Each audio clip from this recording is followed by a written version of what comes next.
اللهم صل على محمد وعلى آل محمد كما صليت على إبراهيم وعلى آل إبراهيم إنك حميد مجيد اللهم بارك على محمد وعلى آل محمد كما باركت على إبراهيم وعلى آل إبراهيم إنك حميد مجيد سورة المائدة உடைய 105வது வசனத்தில் மிக பாரதூரமான ஒரு எச்சரிக்கையை அல்லாஹ் எமக்கு தருகிறான். அல்லாஹ் ரப்புல் ஆலமீன் கூறுகிறான், யா அய்யுஹல்லதீன ஆமனு, ஈமான் கொண்டவர்களே, அலைக்கும் அன்ஃபுஸக்கும், அலைக்கும் அன்ஃபுஸக்கும், உங்களை நீங்களே பாதுகாத்துக் கொள்ளுங்கள். முதலில் நீங்கள் உங்களை பாதுகாத்துக் கொள்ளுங்கள். அலைக்கும் அன்ஃபுஸக்கும் லா யதுர்ருக்கும் மன் தல்ல இதா ததைத்தும், நீங்கள் நேர்வழியை அடைந்தால் வழி தவறியவர்களுடைய எந்த தீங்கும் உங்களை எதுவும் செய்துவிட முடியாது. அல்லாஹ் ரப்புல் ஆலமீன் கூற வருவதென்ன? நீங்கள் நேர்வழியை முதலிலே அடையுங்கள், நீங்கள் உங்களை முதலில் பாதுகாத்துக் கொள்ளுங்கள். வழி தவறியவர்களை பற்றிய கவலையோ அதனுடைய தீங்கோ உங்களை எதுவும் செய்யாது. நீங்கள் நேர்வழியில் இருந்தால் போதும், முதலில் நீங்கள் உங்களை பாதுகாத்துக் கொண்டால் போதும். இந்த ஆயத்தை எப்படி புரிந்து கொள்ளக்கூடாது? அல்லாஹ் நமக்கு மட்டும்தான் நன்மையை ஏவி தீமையை தடுக்க சொல்கிறான், பிறர் எப்படி போனாலும் பரவாயில்லை என்று விடச் சொல்கிறான் என்று புரிந்து கொள்ளக்கூடாது.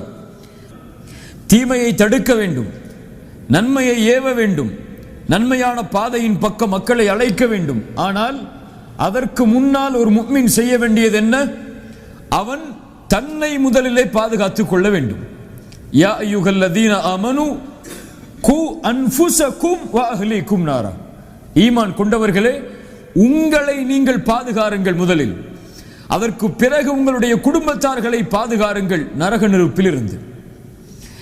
மனைவிக்கு மட்டும் அறிவுரை சொல்வதல்ல எம்முடைய கடமை, எம்முடைய பிள்ளைகளுக்கு மட்டும் அறிவுரை சொல்வதல்ல எம்முடைய கடமை, எம்மை பார்க்க வரக்கூடிய மக்களுக்கு மட்டும் அறிவுரை செய்வதல்ல எம்முடைய கடமை, எம்முடைய நஃப்ஸுக்கு நமக்கு நாம் அறிவுரை செய்வது அல்லாஹ் எம் மீது கடமையாக்கிய ஒரு கடமை. அதைத்தான் குர்ஆனுடைய இந்த வசனம் சொல்லுகிறது. எல்லோரும் மாற வேண்டும் என்று எண்ணக்கூடிய நாம் முதலில் நம்மை மறந்துவிட்டோம், நாம் இன்னும் முழுமையாக மாறவில்லை என்பதை. உண்மையா இல்லையா? அல்லாஹ் ரப்புல் ஆலமீன் அதைத்தான் கேட்கிறான், அத்தஅமுரூன அன்னாஸ பில் பிர் வ தன்ஸௌன அன்ஃபுஸக்கும் வ அன்தும் தத்லூனல் கிதாப். இது எனக்கு பொருந்தக்கூடிய வசனம், உங்களுக்கு பொருந்தக்கூடிய வசனம். மக்களுக்கு நீங்கள் நன்மையை ஏவுகிறீர்கள், வ தன்ஸௌன அன்ஃபுஸக்கும், ஆனால் உங்களை நீங்கள் மறந்து விடுகிறீர்களே. வ அன்தும் தத்லூனல் கிதாப், நீங்கள் குர்ஆனை ஓதுகிறீர்கள். அஃபலா தகிலூன், நீங்கள் அறிவு பெற மாட்டீர்களா என்று அல்லாஹ் ரப்புல் ஆலமீன் அவனுடைய புத்தகம் அல் குர்ஆனிலே கேட்கிறான். இதை பயந்தார்கள் எமக்கு முன்னால் வாழ்ந்த அறிஞர்கள் எல்லோரும். ஒரு விஷயத்தை சொல்லுவதற்கு முன்னால் அந்த விஷயத்தோடு என்னுடைய வாழ்வு எப்படி இருக்கிறது என்பதை சோதித்து பார்த்தார்கள்.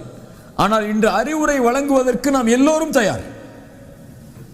ஒருவருக்கு அறிவுரை வழங்குவதற்காக அழைக்கப்பட்டால் முன்னே சென்று அறிவுரை வழங்குவதற்கு, பயான் நிகழ்த்துவதற்கு எல்லோருக்கும் ஆசை இருக்கிறது. ஆனால் நம்மை நாம் மறந்து விடுகிறோம்.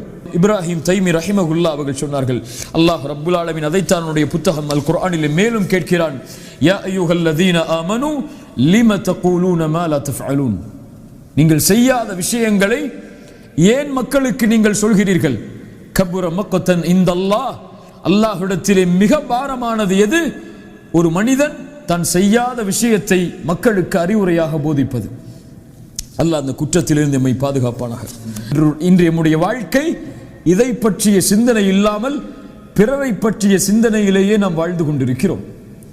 பிறருடைய குறைகளை ஆராய்வதிலேயே நம்முடைய நேரங்களை கழித்துக் கொண்டிருக்கிறோம். இமாம் இப்னு கையிம் ரஹிமஹுல்லாஹ் அவர்கள் சொல்லுவார்கள், அல்லாஹ் ஒரு மனிதனுக்கு இரக்கம் காட்டட்டும். அவர் யார் என்றால், தன் குறையில் மூழ்குவதை விட்டு, பிறருடைய குறையில் மூழ்குவதை விட்டு தன்னுடைய குறையிலேயே மூழ்கி கொண்டிருப்பார். அல்லாஹ் ஒருவருக்கு அவனுடைய கோபத்தை, அவனுடைய சாபத்தை இறக்குவான். யார் அவன்? பிறருடைய குறைகளில் மூழ்கி கொண்டிருப்பான், தன்னை மறந்து விடுவான். முதல் நிலையை எடுப்பவன் மகிழ்ச்சியாக இந்த பூமியில் வாழ்வான், இரண்டாவது நிலையை எடுப்பவன் இந்த உலகத்திலேயே இழிவடைவான். ரசூலுல்லாஹ் ஸல்லல்லாஹு அலைஹி வஸல்லம் அதைத்தான் சொன்னார்கள். யார் ஒருவன் பிறருடைய குறையை தேடுகிறானோ அல்லாஹ் என்ன செய்வான்? அவனுடைய குறையை தேட ஆரம்பிப்பான். ஆயிஷா ரலியல்லாஹு அன்ஹா சொன்னார்கள், சாபிக்கும் பில் கைராத், நன்மையில் முந்தியவர்கள் யார் என்றால் அல்லாஹ்வுடைய தூதரை ஈமான் கொண்டு அல்லாஹ்வுடைய தூதரோடு வாழ்ந்து அவர்களுடைய நாவிலாலே சொர்க்கத்தின் நற்செய்தி கொடுக்கப்பட்டவர்கள். அவர்களை பின்தொடர்ந்தவர்கள் யார்? முக்தஸித், நடுநிலையாளர்கள். தங்களுடைய நப்சுக்கே அநீதம் இழைத்தவர்கள் யார் என்றால் வந்த தோழரை பார்த்து சொன்னார்கள், என்னையும் உன்னையும் போன்றவர்கள். ஆயிஷா ரலியல்லாஹு அன்ஹா தன்னுடைய ஈமானை எப்படி பார்த்தார்கள்? தன்னுடைய ஈமான் அல்லாஹ்விற்கு அநீதம் இழைக்கக்கூடிய தரத்தில் இருக்கிறது என்று பார்த்தார்கள். அஸ்மா பின்த் அபி பக்கர், அலி பின் அபி தாலிப், சஅத் பின் அபி வக்காஸ், சுப்ஹானல்லாஹ், சொர்க்கத்திற்கு நற்செய்தி சொல்லப்பட்ட நபித்தோழர்கள் இவர்கள் எல்லாம். இவர்களிடமிருந்து ஹதீஸை கேட்கக்கூடிய அபு முலைகா ரஹிமஹுல்லாஹ் எப்படி என்ன சொன்னார்கள்? இந்த 30 நபித்தோழர்களும் தங்களை எப்படித்தான் எண்ணினார்கள்? தான் ஒரு முனாஃபிக்காக இருப்பேனோ என்று எண்ணினார்கள். ஹசன் ரஹிமஹுல்லாஹ் அவர்கள் அதன் காரணமாகத்தான் சொன்னார்கள், மா யகாஃபு நிஃபாக இல்லல் முஃமின், ஒரு முஃமின் தான் நிஃபாக்கை பயப்படுவான். ஒரு முஃமின் தான் நான் நயவஞ்சகனா என்று பயப்படுவான். ஒரு முனாஃபிக் நிஃபாக்கை பயப்படவே மாட்டான். எம்முடைய சொல், எம்முடைய செயல் எல்லா நிலையிலும் வேறுபடுகிறது. யாரும் அதில் சுத்தமானவர்கள் அல்ல. நம்முடைய மனைவிக்கு ஒரு அறிவுரை சொல்லுவோம், பிள்ளைகளுக்கு அறிவுரையை சொல்லுவோம், நம்மிடத்திலே அறிவுரையை கேட்டு வருபவர்களுக்கு நாம் ஒரு அறிவுரையை சொல்லுவோம். ஆனால் நமக்கு தெரியும் அந்த அறிவுரையில் நான் எந்த அளவு இருக்கிறேன் என்று. மேலே குர்ஆனுடைய வகுப்புக்கு வரக்கூடிய நிகழ்வுகளை எல்லாம் மக்களுக்கு அனுப்பி அவர்கள் இந்த சென்டருக்கு வந்து குர்ஆனை ஓத வேண்டும் என்ற ஆர்வத்தை ஏற்படுத்துவோம். ஆனால் நமக்கு தெரியும் குர்ஆனில் நம்முடைய நிலைமை என்னவென்று, தொழுகையில் நம்முடைய நிலைமை என்னவென்று, திக்ரில் நம்முடைய நிலைமை என்னவென்று, அல்லாஹ்வுடைய பார்வையில் நம்முடைய நிலைமை என்னவென்று. அதை பற்றி எல்லாம் எந்த கவலையும் இல்லாமல் நாம் வாழ்ந்து கொண்டிருக்கிறோம். தெளிவான முனாஃபிக்குகளுடைய தன்மைகளை ஒப்பிட்டு பார்த்தால் இன்றைய நம்முடைய வாழ்வின் தன்மைகளை ஒப்பிட்டு பாருங்கள், அப்படியே இருக்கும்.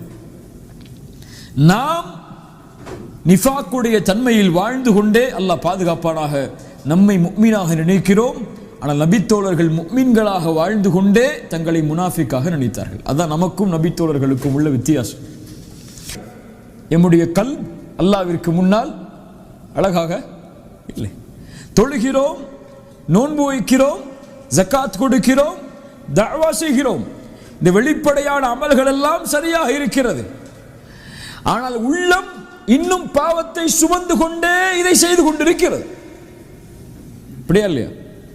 தொழுகிறோம், புறம் பேசுகிறோம், தொழுகிறோம், பொய் பேசுகிறோம், தொழுகிறோம், பிறர் மானத்தை பற்றி பேசுகிறோம், தொழுகிறோம், பிறர் குறைகளை வெளிப்படுத்துகிறோம்.